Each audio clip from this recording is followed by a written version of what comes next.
Don't let your potted perennials become casualties of winter. Every season, countless gardeners watch their container plants collapse into a mushy mess, and most of the time, it happens because of a handful of avoidable mistakes. The good news? With the right approach, you can protect them and enjoy vibrant growth when spring rolls around. I'll admit I've lost more perennials in pots than I'd care to remember. Back then, I believed hardy plants could handle anything. But after years of trial, error, and far too many empty containers, I finally discovered the methods that actually work, and I want to pass them on to you. By the end of this video, you'll know whether your perennials should spend winter in their containers or be moved into the ground, exactly how to shield them step by step, and even a few clever tricks most gardeners never mention.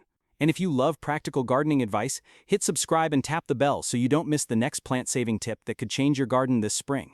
If your perennials don't make it through the cold months, you're far from alone. Many gardeners have experienced it. After nurturing those plants all summer, watching them grow strong and healthy, spring arrives and the pot is empty. The plant is mush, or nothing wakes up. It's frustrating, but in most cases it's not your fault. It usually comes down to a few hidden challenges you might not have known about. Let's look at the biggest ones. 1. Roots exposed to freezing. In the ground, soil acts like insulation, keeping roots cushioned from rapid temperature swings. But in a container, the sides of the pot are fully exposed to cold air. That chill penetrates right through, leaving roots vulnerable to repeated freezes. 2. The freeze-thaw cycle. This one is tricky. On sunny winter days, soil in a pot can thaw slightly, only to refreeze hard when night falls. That constant expansion and contraction cracks containers, and worse, damages delicate root tissue inside. Over time, the plant simply can't recover. 3. Water problems. Container soil doesn't always behave the way we expect. Sometimes it dries out so quickly that roots shrivel from lack of moisture. Other times, the opposite happens. Soil stays too wet, freezes into a block, and roots suffocate in icy conditions. Either way, the result is the same: a dead plant come spring. 4. Dormancy neglect. When a perennial goes dormant, it may look like nothing's happening. No leaves, no growth, but the roots are still alive, still breathing, and they still need the right balance of care. Forget about them completely, and by spring, there's nothing left to revive. So if you've ever uncovered your pots in April, only to find dead stems or bare soil, trust me, you're not alone. It happens to even the most experienced gardeners, myself included. Now I'd love to hear from you. Have you ever lost a perennial over winter? Maybe it was a cherished favorite, or one you thought could survive anything. Share your story in the comments. I'll be featuring some of your experiences in a future video, so we can all learn from one another. Let's start with the first option: keeping your perennials in the very containers they're already growing in. Many gardeners prefer this approach because it feels straightforward, and the truth is, it can absolutely work if you take the right steps. The pros and cons. The main benefit of overwintering in pots is flexibility. You can move containers around, shift them into more protected spots, or even store them in a shed, garage, or cool basement. It's especially helpful for tender or unique plants you don't want to dig up every autumn. And of course, not everyone has garden space to replant everything directly in the ground. On the downside, potted plants are far more exposed to the cold. Small containers in particular leave roots sitting in what's basically a freezer. And if you're using clay or ceramic pots, the freeze-thaw cycle can crack them wide open, leaving you with broken containers and lifeless plants by spring. That's why extra protection is key. Best practices for container overwintering. 1. Go bigger when possible. Larger containers hold more soil, which means better insulation around root systems. If you're torn between a small or larger pot, always choose the bigger one. 2. Tough materials. Plastic, resin, wood, or even metal pots handle winter stress much better than ceramic or terracotta, which almost always split. If you must use a delicate pot, consider repotting into something sturdier just for the winter. 3. Give your pots shelter. Group them close together in a protected spot, ideally along the south or east wall of your home. Wrap containers with burlap, old blankets, or even bubble wrap to keep the cold from penetrating too fast. A clever trick is to nest smaller pots inside larger ones and fill the gap with mulch or dry leaves. Instant insulation. Moist soil holds heat better than bone-dry soil, but waterlogging is deadly. Before the ground freezes, water your pots deeply. Through winter, check them occasionally. If the soil dries out during a mild spell, add a light watering just enough to keep roots from shriveling. I learned this lesson the hard way. For years I assumed dormancy meant I could ignore the plant completely. One spring, I pulled a pot out of storage only to find soil that had turned dusty and hard, with roots shriveled to straw. That plant never returned. Now I always check soil moisture in midwinter. It only takes a moment, but it makes all the difference. So yes, overwintering in containers takes a bit more effort, but it's very doable. Think like the plant. Protect the roots, buffer against extreme swings, and maintain just enough moisture. That's the formula for success. Now let's look at the other main option: ground overwintering. This means either replanting your perennials directly into the soil for the season, or sinking the entire pot into the ground. And honestly, this method is closer to what nature intended. Why ground overwintering works so well? Soil itself is a fantastic insulator. Once frost sets in, temperatures underground shift slowly and steadily, shielding roots from the dramatic freeze-thaw swings above. It's like wrapping your plant in a natural thermal blanket that hugs every root. Two main methods. 1. Transplanting. Remove your perennial from its container and plant it straight into the garden about a month before your first hard frost. In spring, you can either leave it in place or dig it back up and repot it. This is one of the most reliable methods because the plant's roots are treated just like any other in-ground perennial. 2. Burying the pot. Dig a hole deep enough so that the entire container sits below soil level, leaving only the rim exposed. Fill in the sides, then cover the top with a few inches of mulch leaves, straw or wood chips. All work perfectly. This shields both the pot and the plant, while making it easy to lift the container out again when spring arrives. One important caution: drainage. Never bury a pot where water tends to collect. Frozen, waterlogged soil is just as deadly to roots as bitter cold air. If critters like voles or mice tend to cause trouble in your yard, it's worth wrapping the buried pot in wire mesh to stop them from chewing on the roots through winter. Timing also plays a big role. Don't wait until the ground is already frozen. Aim to transplant or sink your pots into the soil at least 4 to 6 weeks before your average first frost date. That window gives your plants time to settle in and adjust before going fully dormant. I'll be honest, the first time I tried burying containers, I wasn't sure it would actually work. But come spring, the plants that had spent winter underground looked far healthier than the ones I left exposed. That's when it clicked. Sometimes the most natural approach really is the best one.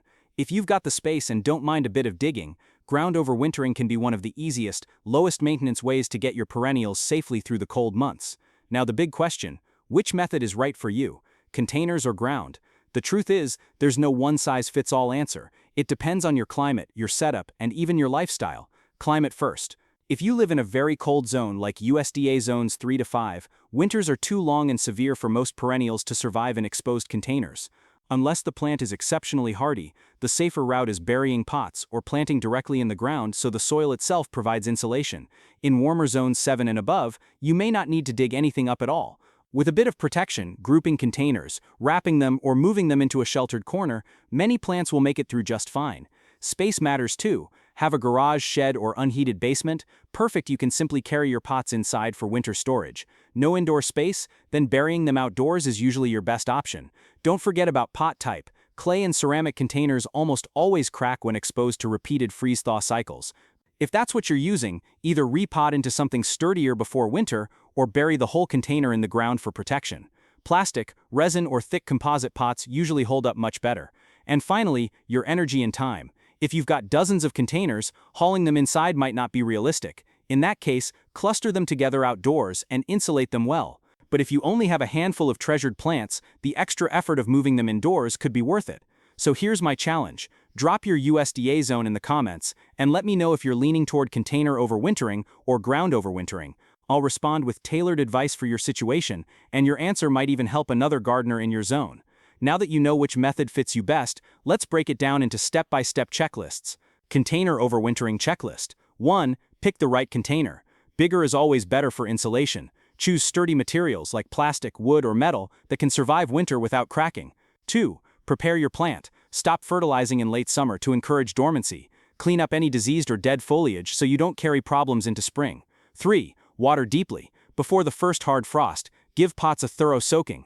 Moist soil holds warmth better than dry soil. 4. Insulate. Wrap pots in burlap, blankets, or bubble wrap. Group them close together against a wall for added protection. 5. Shelter if possible. Move pots into an unheated garage, shed, or cold frame. If they must stay outside, raise them slightly off the ground for drainage. 6. Check monthly. During a thaw, if soil feels bone dry, add just a splash of water. Keep it damp, not soggy. Follow those steps and your containers stand a much better chance of bouncing back strong in spring. Ground overwintering checklist. 1. Plan ahead. About 4 to 6 weeks before your first frost, decide, transplant into the ground, or bury the whole pot. O for transplanting. Dig a hole slightly larger than the root ball, and backfill firmly. O for burying. Sink the pot so only the rim is showing. 2. Mulch. Add 3 to 6 inches of organic mulch leaves, straw, pine needles, or wood chips over the top for insulation. 3. Protect from critters. If rodents are an issue, use wire mesh around the pot. 4. Spring transition. As the weather warms, gradually remove mulch so the plant can adjust. If you buried a pot, lift it back out once frost danger has passed. And that's it. 2 clear, step-by-step action plans. Choose the one that fits your setup, follow it through, and your perennials will thank you with fresh, vibrant growth in spring. Before we wrap up, I want to share a few bonus hacks and mythbusters that can make all the difference. Let's start with a common misconception. If a plant is hardy in my zone, it can handle winter in a container. A plant marked as hardy for Zone 5 may thrive when planted in the ground. But in a pot, it's a different story. The roots in containers are far more exposed to cold, often experiencing conditions 2 zones harsher than what's listed. That means a Zone 5 plant might not survive a Zone 5 winter if it's left above ground in a container. Always keep this in mind when choosing which plants to overwinter in pots. Now, let's talk evergreens. An anti-desiccant spray is a great way to shield them from harsh winter winds, almost like wrapping them in a moisture-protecting barrier when the air is at its driest. No need for expensive gear. Old blankets, flattened cardboard boxes, or even a bale of straw can keep containers warm. Some gardeners even build small windbreak forts out of scrap wood or pallets. It's affordable, effective, and adds a rustic charm. If space is tight, you can sink pots into a raised bed for the season. The surrounding soil acts as insulation, and when spring arrives, just lift them back out.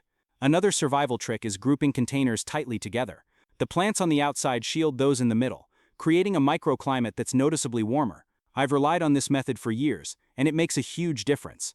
Fast forward to spring. You've made it through the cold months, but your plants still need care. The early weeks of spring are critical. First rule: uncover them gradually. Don't remove all insulation at once just because the sun is shining. A warm day followed by a chilly night can shock tender new growth. Instead, peel back mulch or covers in stages so plants can adjust slowly. Second, go easy with water and fertilizer. Roots are only beginning to wake up, and hitting them with heavy nutrients too soon can do more harm than good. Stick with light watering until you see fresh growth, then reintroduce feeding gradually. Third, stay alert for late frosts. Just because the calendar says spring doesn't mean frost is done. Keep a frost cloth or even an old sheet nearby to cover plants quickly if temperatures dip. And finally, observe. Plants that make it through the winter often bounce back even stronger. Compare your container survivors with the ones you buried or transplanted. You'll quickly see which strategy works best for your garden. That's knowledge you can use every season. Here's the bottom line. For perennials in containers, bigger pots, proper insulation, and consistent moisture checks are essential. If you overwinter them in the ground, give them time to root in, mulch deeply, and let nature help. Either way, you now have a reliable plan to not only keep your plants alive, but to see them thrive when spring returns. Now I'd love to hear from you. What method are you planning to try this year? Share in the comments so we can all learn together. If this guide was useful, don't forget to hit subscribe and tap the bell so you don't miss the next plant-saving tip.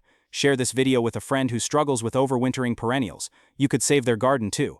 And stay tuned, because next week I'll be showing you 5 perennials that can survive even the harshest winters in containers. You won't want to miss it.